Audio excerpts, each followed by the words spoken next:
کوئی عام انسان نہیں۔ خواتین و حضرات، وہ انبیاء کرام جن پر کتب اور صحیفے نازل ہوئے ان کا ذکر قرآن میں ہے، وہ یہ ہیں: حضرت نوح علیہ السلام اور ان پر نازل وحی کو قرآن نے الکتاب کا نام دیا۔ حضرت نوح علیہ السلام کی بعثت سے پہلے تمام قوم خدا کی توحید اور صحیح مذہبی روشنی سے یکسر نا آشنا ہو چکی تھی اور حقیقی خدا کی جگہ خود ساختہ بتوں نے لے لی تھی۔ غیر اللہ کی پرستش اور اصنام پرستی کا شعار تھا۔ باب شفاعت میں حضرت ابو ہریرہ رضی اللہ تعالیٰ عنہ سے ایک طویل روایت ہے۔ اس میں یہ تصریح ہے، یعنی کہ اے نوح، تو زمین پر سب سے پہلا رسول بنایا گیا۔ آپ نے تقریباً 900 سال تک لوگوں کو اللہ کی طرف بلایا، مگر آپ کی قوم کا جواب یہ تھا کہ آپ بھی ہماری طرح عام آدمی ہیں۔ اگر اللہ کسی کو بطور رسول بھیجتا تو وہ فرشتہ ہوتا، اور ان میں سے صرف 80 لوگوں نے ان کا دین قبول کیا۔ نوح علیہ السلام تمام رسولوں میں سب سے پہلے رسول تھے جنہیں زمین میں معبوس کیا گیا تھا۔ ان کی بیوی کا نام وہلہ تھا۔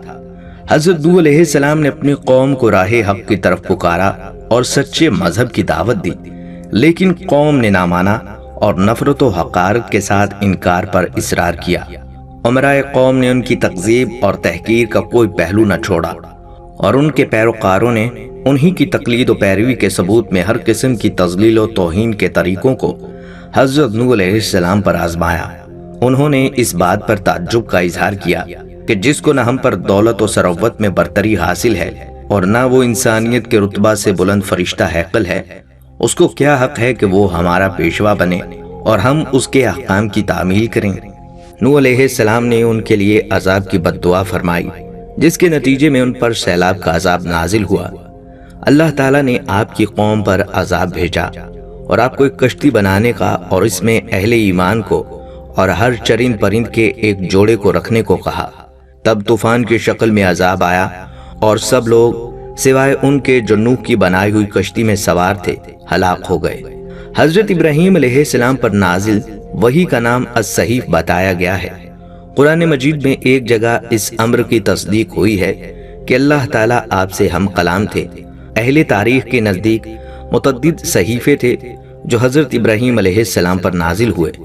حضرت ابراہیم علیہ السلام کے دین کے بارے میں قرآن مجید میں کئی جگہ پر ارشاد ہوتا ہے کہ آپ موحد، مسلم اور راست رو تھے۔ ارشاد ہوتا ہے، پھر ہم نے تیری طرف یعنی حضرت محمد صلی اللہ علیہ وآلہ وسلم کی طرف وحی کی کہ ابراہیم علیہ السلام راست رو کے دین پر چل، اور وہ مشرکوں میں سے نہیں تھا۔ قرآن مجید کی تقریباً 22 سورتوں میں حضرت ابراہیم علیہ السلام کا ذکر آتا ہے۔ آپ مسلمانوں کے رسول مقبول حضرت محمد صلی اللہ علیہ وآلہ وسلم کے جد امجد ہیں۔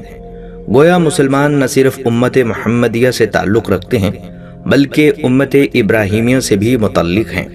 مسلمان حضور اکرم صلی اللہ علیہ وآلہ وسلم کے ساتھ ساتھ حضرت ابراہیم علیہ السلام اور ان کی اولاد پر بھی درود بھیجتے ہیں اور ملت ابراہیمی کہلاتے ہیں۔ حضرت داؤد پر نازل کتاب زبور ہے۔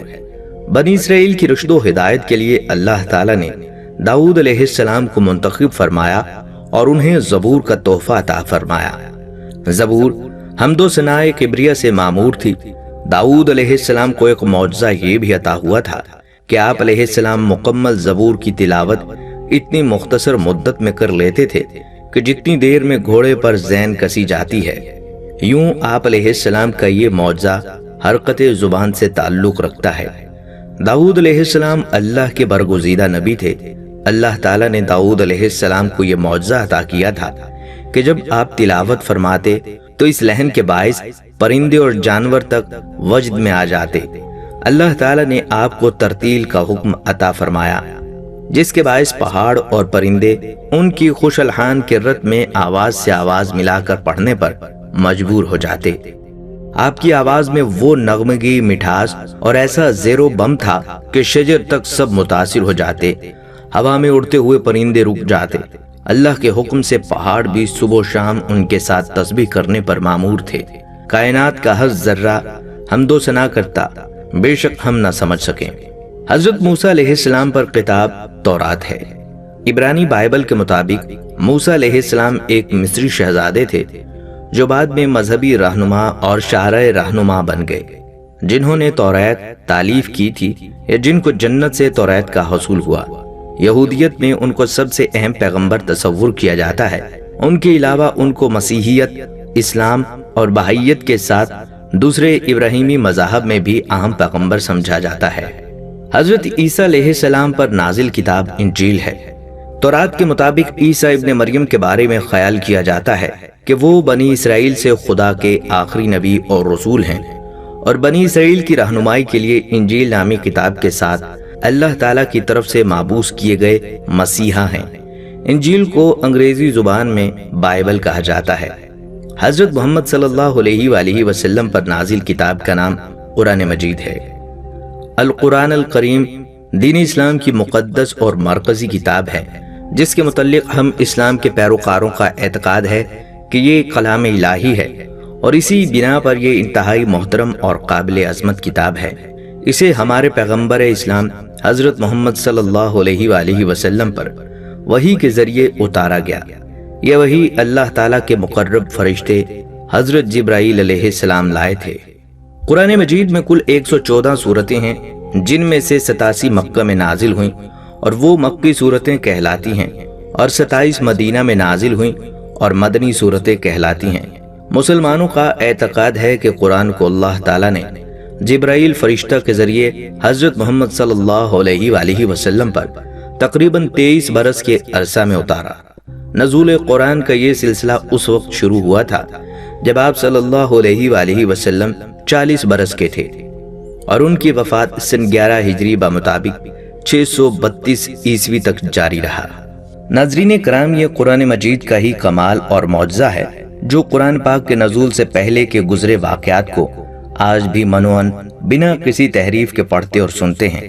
کس طرح ایک ایک کر کے اللہ تعالیٰ نے تمام نبیوں کا نزول اس دنیا پر کیا، اور ان کے ساتھ کیا کیا حالات اور واقعات پیش آئے۔ انہی میں ایک واقعہ حضرت صالح علیہ السلام اور ان کی قوم کا بھی ہے۔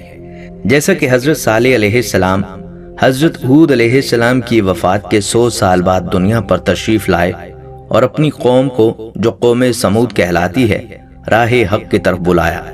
ہر نبی نے پورے دل اور خلوص کے ساتھ اپنی قوم کو راہ حق کی طرف بلایا، اور نوع انسان کا صرف بھلا ہی بھلا چاہا۔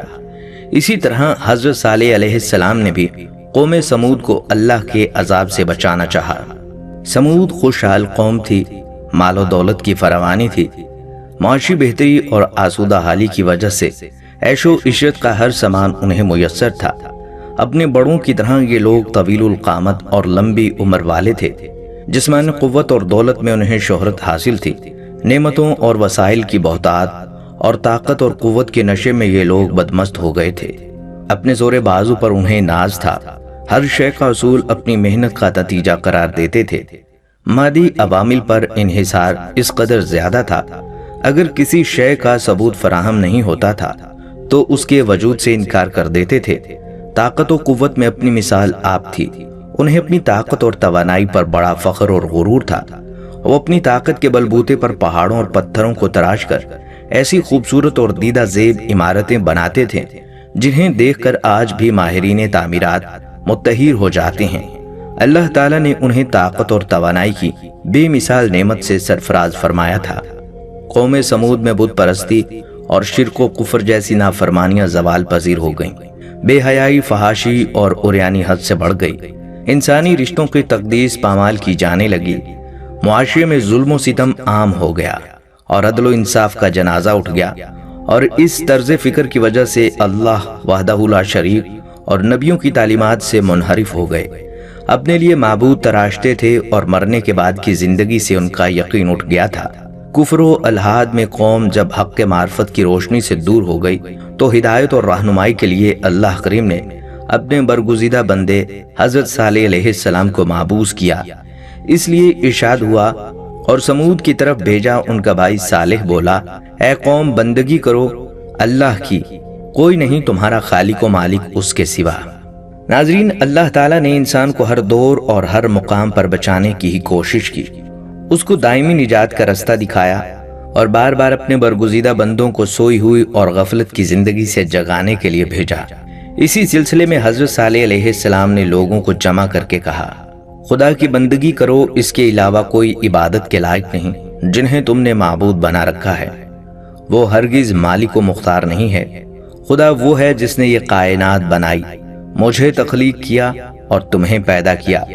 اسی نے قوم عاد کے بعد زمین پر تمہیں ان کا جانشین بنایا ہے اور تمہیں یہ صلاحیت دی ہے کہ پہاڑ کاٹ کر مکان بناتے ہو۔ اللہ کی نعمتوں کا شکر ادا کرو، جھوٹے خداؤں کو چھوڑ کر واحد ذات اللہ کی عبادت کرو اور اپنے گناہوں کی معافی مانگو، وہ التجائیں قبول کرنے والا ہے۔ حضرت صالح علیہ السلام نے اپنی قوم کو اللہ کی نافرمانی سے بچانے اور ممکنہ عذاب الہی سے بچانے کی بے حد کوشش کی، لیکن ان کی قوم نے غصے اور نفرت میں ان کی دعوت حق کو ٹھکرا دیا اور اللہ کے احکامات کو جھٹلا کر نافرمانی پر ڈٹی رہی۔ حضرت صالح علیہ السلام نے انہیں اللہ کی نعمتیں یاد دلائی اور انہیں توحید و اسلام کی طرف بلایا، کفر و شرک اور بت پرستی کی قباحت بیان کی، قوم عاد کے انجام کو یاد دلا کر انہیں عذاب الہی سے خبردار کیا، لیکن ان کوتاہ نصیبوں کے کانوں پر جوں تک نہ رینگی۔ وہ طاقت کے نشے میں اس قدر مخمور تھے کہ حضرت صالح علیہ السلام کی دعوت پر لبیک کہنے کی بجائے ان کی رسالت کی تکذیب اور ان کا تمسخر کرنے لگے۔ ان کی جرت سرکشی اس قدر بڑھی کہ وہ عذاب تک کے مطالبے کرنے لگ گئے کہ جس عذاب سے آپ ہمیں ڈراتے ہیں وہ لے کر آئیے۔ ان کا ایک اعتراض یہ بھی تھا کہ حضرت صالح علیہ السلام تو خود ایک بشر ہیں، وہ نبی کیسے ہو سکتے ہیں، یا ان کا کہا ہوا آسمانی بات کیسے ہو سکتا ہے۔ اس کے بعد بھی جب ان کی سرکشی بڑھتی گئی تو انہوں نے عجیب و غریب فرمائشیں شروع کر دیں، جن سے ان کا مطلب نبی کا مذاق اڑانا تھا، اور وہ یہ سمجھتے تھے کہ جیسی فرمائشیں وہ کرتے ہیں انہیں پورا کرنا نعوذ باللہ صالح کے خدا کے بس کی بات نہیں۔ ناظرین، سمود قوم کا ایک سردار تھا جس نے حضرت صالح علیہ السلام سے ایک شرط نما فرمائش کی کہ اگر آپ فلاں پہاڑ سے ان صفات کی حامل اونٹنی کو نکال کر دکھائیں تو ہم آپ کی نبوت کو بھی مان لیں گے اور آپ کے اللہ تعالیٰ پر ایمان بھی لے آئیں گے۔ حضرت صالح علیہ السلام نے ان سے پختہ وعدہ لے لیا، اگر وہ ان کی شرط پوری کر دیں تو وہ لوگ ان پر ایمان لے آئیں گے۔ ناظرین، ناقۃ اللہ کا معنی ہے اللہ کی اونٹنی۔ یہ حضرت صالح علیہ السلام کی اونٹنی کو کہا گیا ہے۔ اس کا ذکر قرآن پاک کی سورہ ہود کی آیت 64 میں کیا گیا ہے۔ ناقۃ اللہ کی اضافت سے مراد شرف و عزت ہے، جیسا کہ مسجد کو بیت اللہ کہا جاتا ہے کہ وہ اونٹنی بھی معجزہ اور نشانی کے طور پر مقرر کی گئی تھی۔ تفسیری روایات میں ہے کہ وہ سب کے سامنے ایک پہاڑی سے برآمد ہوئی تھی اور اسی بنا پر اس کو ناقۃ اللہ، اللہ کی اونٹنی کہا گیا، کیونکہ اس کی پیدائش عام معروف طریقے پر نہیں ہوئی، اس لیے وہ اللہ کی نشانی قرار پائی۔ علامہ ابن کثیر جیسے بعض بڑے مفسرین کرام نے اس بارے میں روایات کو تفصیل سے بیان فرمایا ہے، جن کا خلاصہ یہ ہے کہ حضرت صالح کی قوم نے آپ علیہ السلام سے مطالبہ کیا کہ اگر آپ فلاں پہاڑی سے 10 ماہ کی حاملہ اونٹنی نکال کر دکھائیں تو ہم آپ علیہ السلام پر ایمان لے آئیں گے۔ حضرت صالح علیہ السلام نے ان سے پختہ عہد لیا کہ اگر اللہ نے ایسا کر دیا تو وہ اس پر ضرور ایمان لے آئیں گے۔ تو جب انہوں نے اس کا پختہ قول و قرار کر لیا تو حضرت صالح علیہ السلام نے نماز پڑھ کر اللہ کے حضور دعا کی تو اس پہاڑی سے دیکھتے ہی دیکھتے 10 ماہ کی حاملہ اونٹنی نکل آئی، جس پر اس قوم کے سردار جندہ ابن عمر اور ان کے ساتھی ایمان لے آئے، دوسرے نہ لائے۔ قوم سمود نے حضرت صالح علیہ السلام سے کہا، اپنی نبوت کی صداقت پر کوئی ایسا معجزہ ہمیں دکھاؤ، تب ہم تمہاری بات کو تسلیم کر لیں گے۔ آپ علیہ السلام نے پوچھا، کیسا معجزہ چاہتے ہو؟ اس پہاڑ سے ایک حاملہ اونٹنی برآمد ہو، پھر وہ ہمارے سامنے بچہ جنے تو ہم سمجھیں گے کہ واقعی تم اللہ کے رسول ہو اور ہم تم پر ایمان لے آئیں گے۔ سیدنا صالح علیہ السلام نے اللہ سے دعا کی تو پہاڑ پھٹا، جس سے ایک بہت بڑے قد و قامت کی اونٹنی برآمد ہوئی، جس نے ان کے سامنے بچہ جنا۔ اس وقت صالح علیہ السلام نے اپنی قوم سے کہا، اس اونٹنی کو آزاد چلنے پھرنے دو، کیونکہ یہ تمہارا مطلوبہ معجزہ اور اللہ کی نشانی ہے، جہاں سے چاہے چرتی پھرے اور جہاں سے چاہے پانی پیے۔ اب صورتحال یہ تھی کہ ایک تو اس علاقے میں پہلے ہی پانی کی قلت تھی، دوسرا یہ کہ یہ بہت قداور اور بہت بڑے ڈیلو ڈول کی اونٹنی ایک دن میں اتنا پانی پی جاتی تھی جتنا ان کے سارے جانور پیتے تھے۔ اس لیے سیدنا صالح علیہ السلام نے کہا کہ باری مقرر کر لو، اس کنویں سے ایک دن تمہارے جانور پانی پیا کریں گے اور ایک دن یہ اونٹنی، جسے اللہ تعالیٰ نے ناقۃ اللہ یعنی اللہ کی اونٹنی کہا، پانی پیا کرے گی، اور ساتھ ہی یہ تنبیہ بھی کر دی اگر تم نے اس اونٹنی کے ساتھ برا سلوک کیا تو اللہ تعالیٰ کا سخت عذاب تم پر ٹوٹ پڑے گا۔ قرآن مجید کی آیت کا ترجمہ ہے، اور اے میری قوم، یہ تمہارے لیے نشانی کے طور پر اللہ کی اونٹنی ہے، تو اسے چھوڑ دو تاکہ یہ اللہ کی زمین میں کھاتی رہے، اور اسے برائی کے ساتھ ہاتھ نہ لگانا ورنہ قریب کا عذاب تمہیں پکڑ لے گا۔ ناظرین، اونٹنی چونکہ ایک بڑا جانور تھی جو کافی سارا پانی پیتی تھی، اور اس طرح قبیلے والے اور ان کے جانور پانی پینے سے تنگ ہوتے تھے۔ بعض اوقات ان کے لیے پانی نہیں بچتا تھا، اس لیے حضرت صالح علیہ السلام نے ان کا حل یہ نکالا کہ اونٹنی اور باقی لوگوں کے پانی پینے کی باری مقرر کر دی کہ ایک دن اونٹنی پانی پیے گی اور ایک دن باقی تمام لوگ پانی سے اپنی ضرورت پوری کریں گے۔ یہ اونٹنی ایک دن سارا پانی پیتی اور دوسرے دن پورا قبیلہ۔ اس اونٹنی کے پینے کے دن اس کا دودھ دوہا جاتا تو اتنا ہوتا کہ تمام قبیلے کو کافی ہوتا تھا، یعنی پورا قبیلہ اس کے دودھ سے فیضیاب ہوتا۔ اس کی باری کے دن تمام جانور پانی پینے سے باز رہتے۔ قبیلہ والوں نے چند دن تو اس تکلیف کو برداشت کیا، اور پھر نافرمان اور ناشکری قوم نے اس اونٹنی کو قتل کرنے کا فیصلہ کیا۔ ناظرین، قوم سمود میں ایک صدوق نامی عورت تھی جو بڑی حسین اور مالدار عورت تھی۔ اس کی لڑکیاں بھی بہت خوبصورت تھیں۔ اس نے مزدہ ابن دہر اور قیدار بن سالف کو بلا کر کہا، اگر تم اونٹنی کو ذبح کر دو تو جس لڑکی سے چاہو نکاح کر لینا۔